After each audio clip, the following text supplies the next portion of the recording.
आपल्यासोबत पैठणचे ज्येष्ठ पत्रकार बाळासाहेब घुले आपल्यासोबत आहेत। बाळासाहेब, आपले संभाजीनगर समाचार या चॅनलमध्ये खूप खूप स्वागत आहे।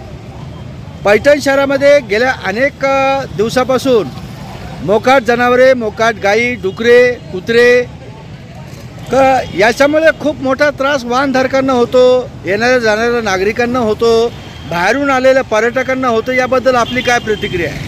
पैठण शहरामध्ये मोकाट जनावरांचा एवढा धुमाकूळ आहे की भाजी मार्केटमध्ये जर आपण भाजी खरेदी करायला जर गेला तर अक्षरशः भाजी विकणाऱ्याचे तर ते नुकसान करतातच, माला तोंड घालून तर ओढतातच, परंतु खरेदी जाणाऱ्यांना त्या जनावरांचे धक्के सहन करावे लागतात। गावामध्ये कुत्र्याचे एवढे म्हणजे मोकाट सुटलेले आहेत की त्या कुत्र्यांनी अक्षरशः एक कारोड चौक मोहल्ल्यामध्ये फाडून खाल्ली अक्षरशः।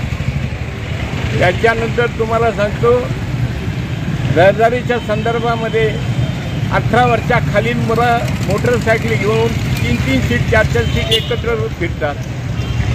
आता एक 6-7 महिन्यापूर्वी एक घटना घडली गांगाभट्ट चौकापासून तर आपल्या रंगाराठी घाटाकडे एक मुलगा, त्याच्याकडे लायसन नाही, त्याचं वय वर्ष 13 वर्ष, त्यानं बिगर लायसनचं स्कूटी चालवली, त्याचा ॲक्सिडेंट होऊन तो जवळजवळ 3 महिने दवाखान्यात। शहरामध्ये जे काही जनावरे मोकाट वाढलेली आहेत या संदर्भात हे माझ्या बाजूलाच पाहणार कुठलंच नियंत्रण नाहीये। नगरपालिकेची भूमिका कशी असावी? कोंडवाडा पूर्वीपासून नगरपालिकेकडे कोंडवाडे होते, त्या कोंडवाड्यामध्ये ते पकडून नेऊन टाकायचे, नगरपालिका त्यांना वैरण वगैरे खाद्य वगैरे द्यायची आणि जो मादक असेल त्या जनावरांचा तो सोडायला आल्यानंतर त्याच्याकडून दंड वसूल करायची। मग मोकाट जनावरे शहरामध्ये वाढले असताना यामुळं अपघाताचे प्रमाण वाढले, याच्याबद्दल काय म्हणायचं? निश्चितच त्या तुम्ही जे बोलताय ना त्यामध्ये 100% वस्तुस्थिती खरी आहे। एवढंच नव्हे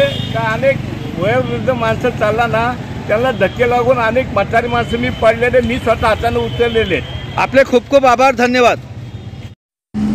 आपल्यासोबत पैठण शहराचे सामाजिक कार्यकर्ते रईस शेख आहेत। रईस शेख साहेब, पैठण शहरामध्ये जे मोकाट जनावरे वाढलीत याबद्दल आपली काय प्रतिक्रिया आहे? अडथळा निर्माण होतो, वाहतूक रहदारीमध्ये प्रॉब्लेम येतो आणि नगर परिषदेने सक्षम कारवाई केली पाहिजे। नाही, मागच्या अनेक वर्षापासून पैठण शहरामध्ये म्हणजे डुकरांची संख्या वाढली, कुत्र्यांची संख्या वाढली, कुत्र्यांची तितकी संख्या वाढली तर लोकांना आता रात्री बेरात्री खूप अवघड व्हायला लागलं आणि अनेक बालकांचं ते चावा घेतात। याबद्दल तुमचं काय म्हणणं आहे? नगर परिषदेने याच्यावर कारवाई करायला पाहिजे।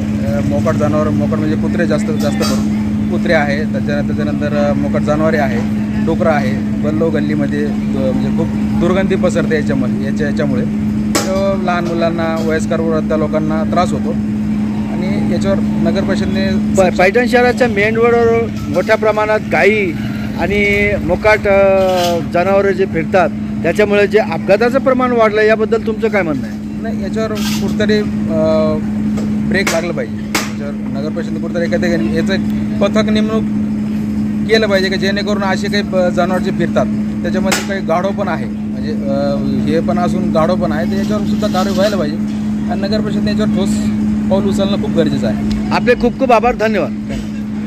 पैठण शहराचे ज्येष्ठ कार्यकर्ते प्रल्हाद सवाशे आपल्यासोबत आहेत। सवाशे साहेब, पैठण शहरामध्ये मागच्या अनेक दिवसापासून गायी, डुकरे, मोकाट कुत्रे यांची संख्या खूप वाढली आहे, याबद्दल तुमचं काय म्हणणं आहे? फार त्रास होतो आम्हाला त्या डुकराने। त्यांनी मोटरसायकल चालली का आडवं येतं, आडवं आलं का हातपाय मोडते, पाय मोडतो, हात मोडतो। कुत्र्याचाही फार त्रास आहे, कुत्रे बारीक पोराला शाळेत जातात धरतात। हे पैठण शहराच्या रोडवर मोकाट जनावरे जे आहेत, गाढवं म्हणा किंवा मग गायी म्हणा, यांचा खूप प्रादुर्भाव झालेला आहे, याबद्दल तुमचं काय म्हणणं आहे? ते कमी करायला पाहिजे, नगरपालिकेने काही सुविधा करायला पाहिजे। पैठण शहरामध्ये नगरपालिकेचा कोंडवाडा नाही अशी एक चर्चा व्यापाऱ्यांमधून केली जात आहे, याबद्दल तुमचं काय म्हणणं आहे? कोंडवाडा नाहीच आहे पैठण शहरात। मग आता यांची विल्हेवाट कशी लावायची आहे आणि अपघाताचं प्रमाण दिवसेंदिवस वाढतंय, याबद्दल तुमचं काय म्हणणं आहे? आणि खूप परेशान आहे या गोष्टी। आपले खूप खूप आभार, धन्यवाद।